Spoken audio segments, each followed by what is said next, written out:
Hail and welcome back to Speed Dating for Ghosts. I'm Agent Mischief, and today we are going to try one last time to romance one last ghost. Let's jump on into it, shall we? Whoa, whoa, whoa. You chose a race date, Data. Are you sure you want to do that? You'll lose all your progress. You'll start from scratch. Where's my game? Very well. I guess this just means we'll get to know each other all over again. See you on the other side. Alright, let's see about old Gary. Another ghost appears.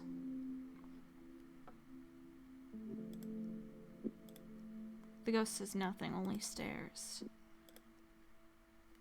Hi. What is it you require? Companionship.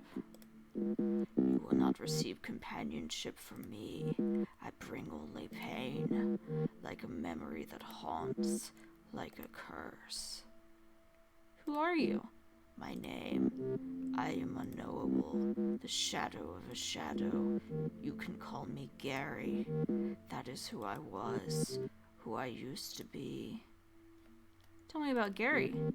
Gary was a simple man, an accountant, common. Gary liked the patter of rain, baseball games, and decaffeinated tea.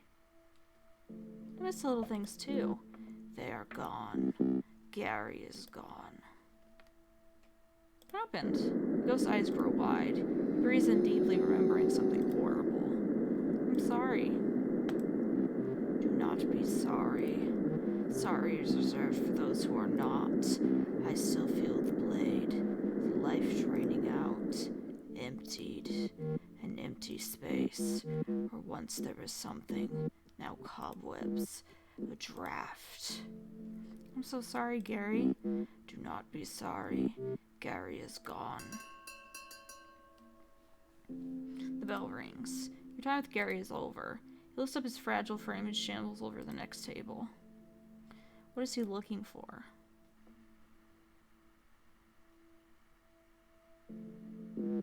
Why are you so sorry? What do you mean? We spoke the first time you apologized profusely. Why? It's what you're supposed to say. It was foolish, pointless. I have no need for your guilt. I need to know what happened to me. I only recall slivers of my last moments alive, emotions, work, a shadow along the wall. I know these memories are important. I do not know how they fit together. Tell me about the shadow. The shadow was long, dark, but familiar. It crept along the wall. It crept through the office as we worked at night. It came for me. It has a name. But why can't I remember its name? Gary's eyes looked so threatening when you first met him. Now they look sort of sad. Maybe we should go to your old office. I haven't been back. As much as there's something drawing me to that place, there's more pushing me away. I'll be by your side. Sentimental, and yet, knowing I will not do this alone, it helps. I still feel the blade, the life draining out. Join me after the final bell. Together we will discover why. The bell rings. Gary left a strange transit map behind, routes you've never seen. A certain stop is circled.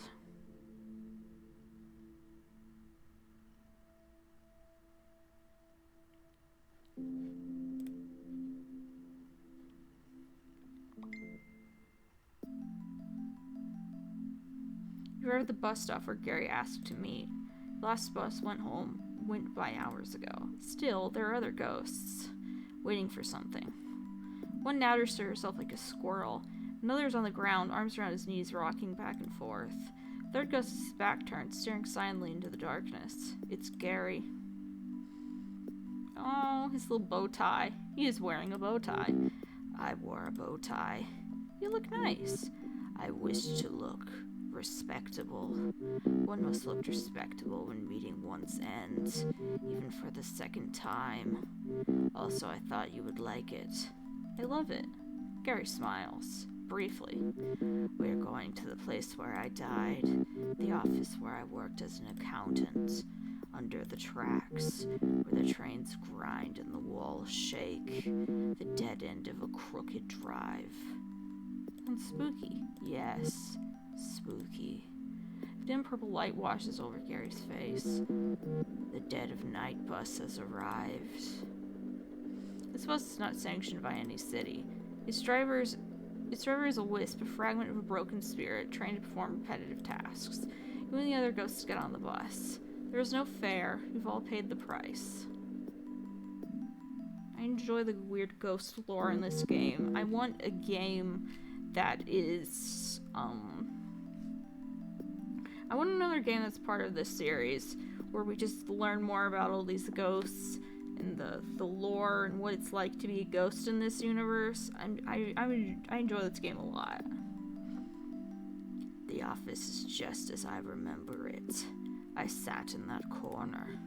Accounting is not thrilling work, but it can be exceptionally busy. Papers on Gary's old desk are carefully stacked. It seems he liked to keep things orderly. My partner's desk, always a mess. Papers and rotting food cover every inch of this other desk. Service. Beg your pardon? Service was my partner. Service Gelk. What was he like? I worked with the man for 16 years. At first for a bank. We were miserable, so we struck out on our own. Gary sits at Service's desk. He turns on the lamp desk to get a better look at the papers. He was a friend? He was a thief. The green and gold lamp collecting dust on Service's desk casts a long shadow. The shadow begins to move. It creeps along the wall until it hangs squarely over Gary. He was telling our clients they owed money they did not owe. He would pocket it for himself, small amounts so I would not notice, but even small numbers do not add up. Gary struggles to stand. He seems troubled by something. When I confronted him, there was a fight. In this room? Yes, I killed him. Oh God, I still feel the blade, the knife in my hands. I looked for gloves, bleach. I found them, but I could not hide what I'd done. Instead, I called the police. Sitting quietly in the dark, I waited for them to arrive. When the officers knocked on the door, I was so scared. They warned me, but I couldn't let go of the weapon, frozen in place right there in our office. They shot me where I stood. I died here, same as Service. You didn't mean to. But I did mean to do it. I acted with a clear head. I was not forced. I must carry this burden, atone for my act. I take comfort knowing Service is out there, somewhere, perhaps seeking his own vengeance. I suppose it is only right that I give it to him. Gary is gone. The office is darker now. On the wall you see a portrait, two smiling men, Service and Gary, the day they opened their firm. The office begins to shake as the first train of the day rolls by overhead. The picture stays fixed to the wall.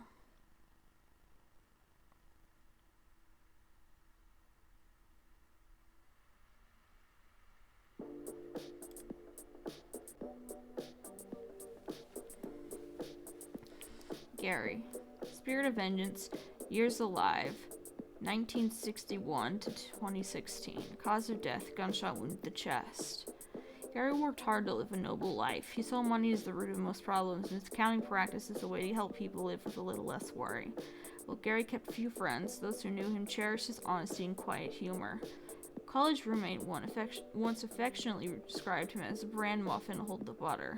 After discovering his business partner was stealing from clients, Gary accidentally killed him and was shot by the police responding to the scene. I'm sorry, Gary. It sucks.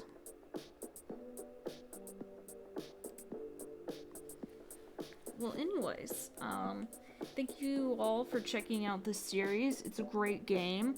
If you haven't played it, I hope the series will convince you to. I enjoyed this immensely. I love dating sims, and this was a weird dating sim. A lot of dating sims I play are weird and unusual, so it's right up my alley. Thank you all so much for checking out the series, for checking out the videos, maybe checking out the game. I will see you all in the next series. Goodbye.